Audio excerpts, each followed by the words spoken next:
Oye, el bruxismo cada día va más en aumento, ¿no? ¿O a qué está relacionado? Al estrés. O sea, nosotros tenemos una cantidad de estrés increíble. Nosotros la transportamos a nuestro cuerpo. Te enfermas de todo por estrés, ¿no? Y uno de ellos es el bruxismo. Aprieta los dientes, te duele la cabeza, te duele el oído.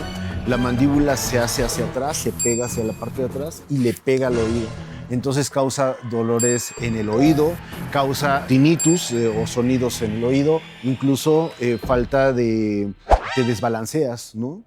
Por esa situación que tienes en el oído. Y aparte de dolor de cabeza frecuente, o sea, las personas amanecen con dolor de cabeza, viven con dolor de cabeza.